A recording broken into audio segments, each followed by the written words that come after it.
સોલંકી પ્રકાશ જનપ્રકાશ ન્યૂઝમાં તમારું સ્વાગત છે। તો આજે આપણે જનપ્રકાશ ન્યૂઝની સાથે આજે નેપાળની એક એવી સમસ્યા છે કે ભાઈ નેપાળની જે ચા આવતી હતી ભારતમાં જે આયાત થતી હતી તે આજે બંધ થઈ ગઈ છે, કારણ કે ભારત સરકારે એક એવો નિર્ણય લીધો છે, કંઈક વેપારી નિયમોમાં ફેરફાર કર્યો છે। તો સમગ્ર શું મામલો છે તે જાણીશું। નેપાળના ખેડૂતો, ત્યાંના ખેત મજૂરો સૌનો બેરોજગાર બન્યા છે, જેઓનો ધંધો બંધ થઈ ગયો છે। તો સમગ્ર શું મામલો છે? 100 કરતાં વધારે ફેક્ટરીઓ બંધ થઈ ગઈ છે, ત્યાંના વેપારીઓનો આક્રોશ છે।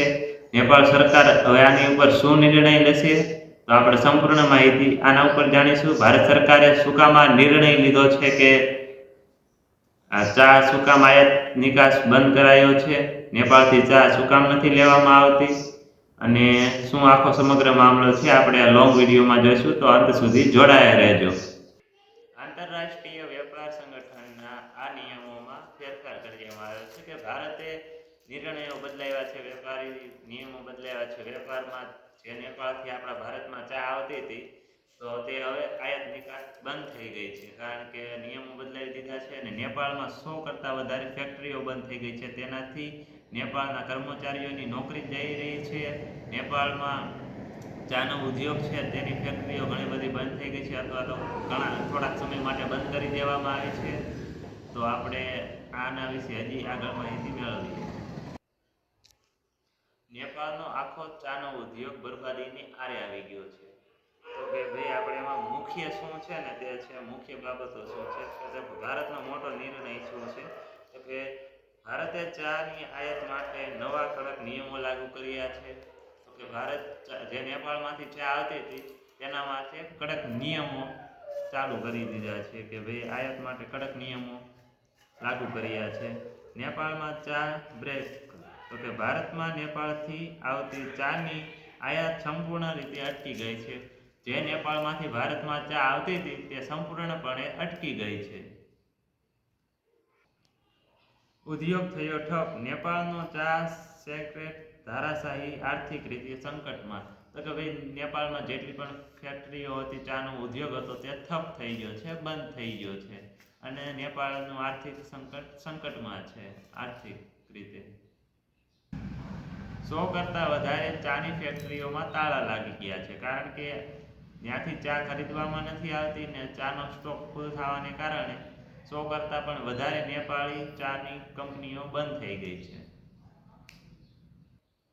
તો વિગતવાર અહેવાલ જાણીએ કે ભાઈ આ સંપૂર્ણ આની પાછળનું કારણ શું છે। તો કે ભાઈ આની પાછળનું કારણ એવું છે કે ભારત સરકારે ગુણવત્તા અને વેપારી નીતિઓને ધ્યાનમાં રાખીને ચાની આયાત અંગેના નિયમો કડક બનાવ્યા છે।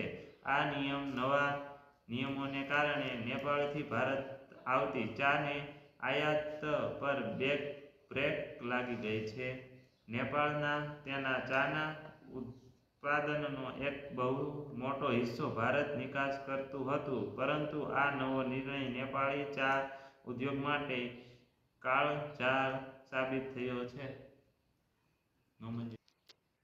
ભારત સરકારે ગુણવત્તા અને વેપાર નીતિઓને ધ્યાનમાં રાખીને ચાની આયાત અંગે નિયમો કડક બનાવ્યા છે।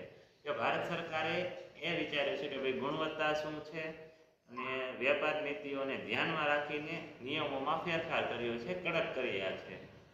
તો આપણે આગળ જાણીએ તો આ નિયમના કારણે નેપાળની ચાના ઉદ્યોગ ઉપર બ્રેક લાગી ગઈ છે, કારણ કે સૌથી મોટો નેપાળનો જે ચાનો ઉદ્યોગ હતો તેનો સૌથી મોટો હિસ્સો ભારતમાં આવતો હતો, ત્યાંથી આયાત અહીંયા ભારતમાં થતું હતું, તો હવે તે બંધ થઈ ગયું છે। નેપાળ ચાનો નિકાસ ભારતમાં કરતું હતું, પણ હવે આ નિયમના કારણે આ નિયમ નેપાળ માટે કાળઝાળ બન્યો છે, કારણ કે નેપાળને નુકસાન થઈ રહ્યું છે નેપાળને આ નિયમના કારણે।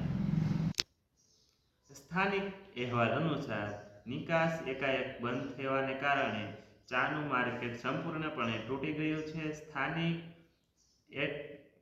એટલી ગંભીર બની ગઈ છે કે ત્યાંની આશરે 100 જેટલી આ ચાની પ્રોસેસિંગ ફેક્ટરીઓને કાયમી અથવા તો કામચલાઉ ધોરણે તાળા મારી દેવામાં આવ્યા છે। તો કે ભાઈ અમુક સ્થાનિક અહેવાલના મુજબ ત્યાંથી સમાચાર આવી રહ્યા છે કે 100 કરતાં ફેક્ટરીઓ બંધ થઈ ગઈ છે, વધારે 100 કરતાં વધારે ફેક્ટરીઓ બંધ કરી દેવામાં આવી છે, અથવા તો કામ ચાલુ થોડાક દિવસ માટે ફેક્ટરીઓ બંધ થઈ ગઈ છે, કારણ કે આયાત નિકાસ બધું બંધ છે અને વેપાર થઈ નથી રહ્યો. તો આના કારણે ત્યાંના સ્થાનિક મજૂરો, ખેડૂતો સંપૂર્ણપણે બેરોજગાર બની ગયા છે, તેના આવક ઉપર અસર થઈ છે. તો આવી સ્થિતિ ગંભીર બનતી જાય છે. જેમ દિવસ જાય છે એમ ધંધો ઠપ થતો જાય છે અને તે ખેડૂતોને નુકસાન થાય છે, ખેડૂત બેરોજગાર બનતો જાય છે. તો હવે આપણને પ્રશ્ન થાય છે કે ભાઈ આ નિર્ણય ભારત સરકારે શું કામ લીધો છે? તો તે જાણીએ કે ભાઈ આવો નિર્ણય તો શું કામ લેવામાં આવ્યો છે?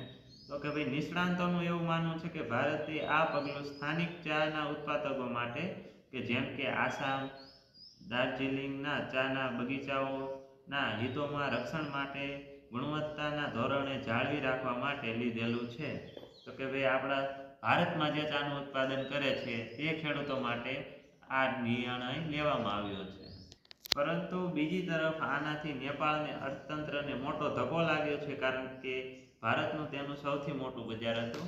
હવે જો ભારતમાંથી ત્યાંથી આયાત બંધ થઈ ગઈ, ભારતે આયાત બંધ કરી દીધી છે, તો નેપાળના અર્થતંત્રને મોટો ધક્કો લાગ્યો છે, કારણ કે તેનું સૌથી મોટું માર્કેટ નેપાળનું ભારત હતું. તો ભારતે તો ચા લેવાનું બંધ કરી દીધું છે, તો ત્યાંના ખેડૂતો અને ઉદ્યોગપતિઓ બેરોજગાર બન્યા છે, ખેડૂતો અને મજૂરો બધાય. તો હવે જાણવાનું એ રહે છે કે ભાઈ નેપાળની સરકાર છે તે ભારત સરકાર સાથે વાતચીત કરીને, વાટાઘાટ કરીને આ સમસ્યાનું નિવારણ લાવશે કે નહીં, અથવા તો નેપાળ આ ચાની સંકટમાંથી કેમ બહાર આવશે. તો આવા ને આવા દેશ વિદેશના અને ભારતના સમાચાર જાણવા માટે જનપ્રકાશ ન્યૂઝને લાઈક, શેર અને ફોલો કરો. તો હું તમારી સાથે જનપ્રકાશ ન્યૂઝમાં હું સોલંકી પ્રકાશ અંત સુધી જોડાવા માટે તમારો આભાર. Thank you for watching. ભારતે નવા વેપાર નિયમો બહાર પાડ્યા છે, તેનાથી નેપાળમાંથી આવતી ચા આયાત નિકાસ બંધ થઈ ગઈ છે અને નેપાળમાં સૌથી મોટો ફટકો પડ્યો છે. 100 જેટલી ચાની ફેક્ટરીઓ બંધ થઈ ગઈ છે. તો શું છે આખો મામલો આપણે જાણીએ. આંતરરાષ્ટ્રીય વેપાર જગતમાંથી સૌથી